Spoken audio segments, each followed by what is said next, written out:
ngarang Deputy Chief Minister Joy Kumar ki Manipur lengakna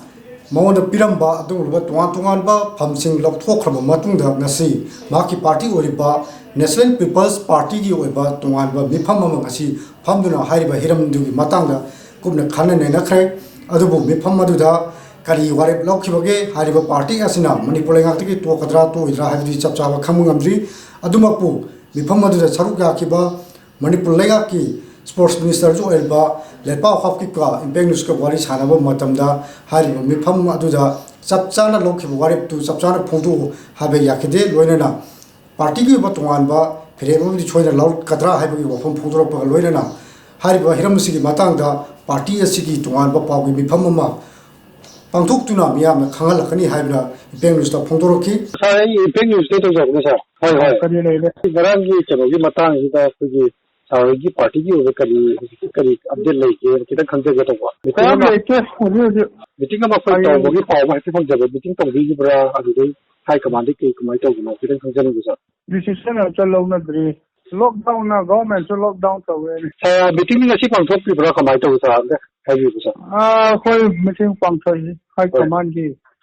decision गाइनरी okay it may be too early to comment on it high command की करोजे में leadership this Manipur through the lakpai api utokko lei position lei adu lei ngasi ki pauching da smaina ngarang ko gi da film jina koi gi MPP ki minister ji ji resign to boi ya na paw ri phone ji ji ki matang ge sa mot kitang haju kai reaction lei gani masi sapana utokko dor bra kai ha gani haju ye comment to ko moi ai khang de okay maram decision lo dri gadina tomnari ba thodok wa thok to party ki oiba media da amadi press conference toga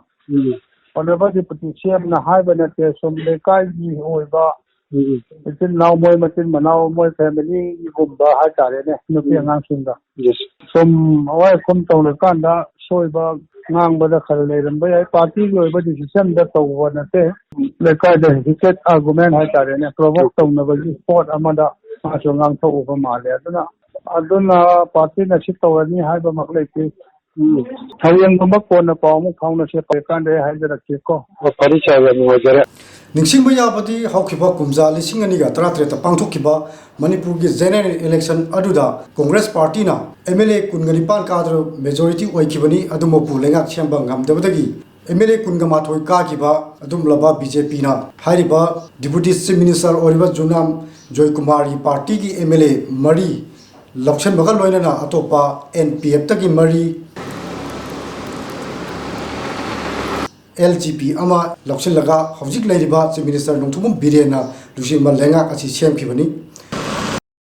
लबा याम लुरुबा तंजा सिदा Manipur थोरकलिबा political के crisis असिना मखाताना करी ओरकतगे हाबदि तंबा ngamdri लोइना लाकदोरिबा नुमितसिंगा NPP ना करी फिरेप लौरगा मणिपुर लेगा छवकद्रा छवलोगद्रा हाबदि Manipur ki miyamna ngai ki batari